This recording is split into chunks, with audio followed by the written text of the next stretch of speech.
spent a quiet evening at Sunshine. Old Paul was heartbroken about Amos, but the little pup, now named just Cola, has lifted his spirits. Ellen shared more about her past, mentioning how she lost her team in a place called Sierra Madre. Me and my fellow friends found an abandoned bunker southwest of Vegas. It sounded brutal, but she's opening up, which is good. She's a solid partner out here, and her navigation skills have been invaluable.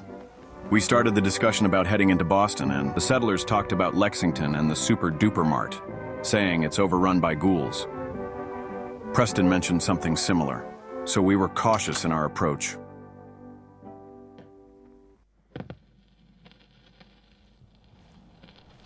We'll sweep the outskirts of Lexington and see what we find.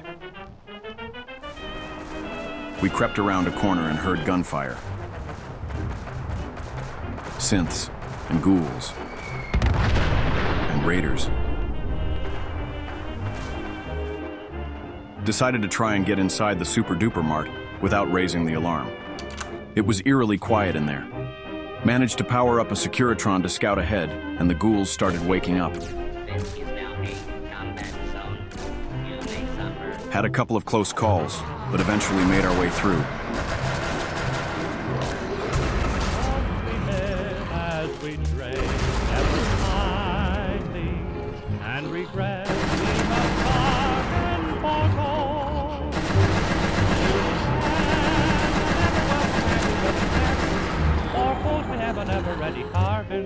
Little more need be told.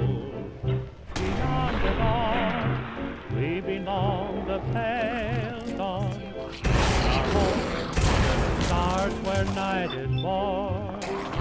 Beyond the flame, seek us there in vain, where the frowning hills guard us forever.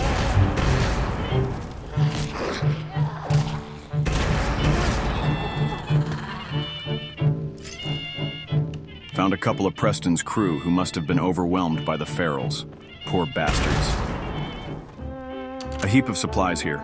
We'll get a team to haul it out eventually, but the whole town's gonna need a sweep. We caught our breath and moved out of the docking bay, carefully searching further. We spotted a couple of raiders in full suits of power armor. Knowing how that went last time, we gave them a wide berth. Took down some more raiders and ferals.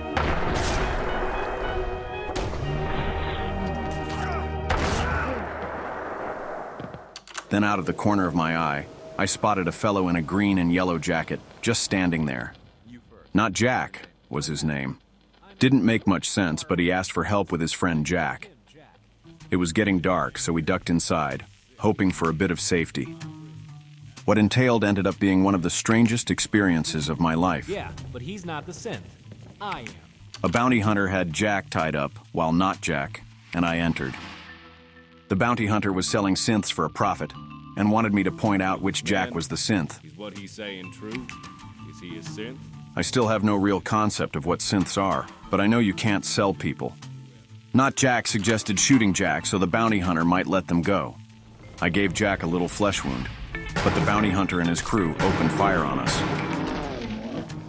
Right choice or not, Ellen hit one of the men named Arthur square in the head, and he had some kind of component in his skull. Were they synths? Ellen curled up in a booth for the night. Enough for today.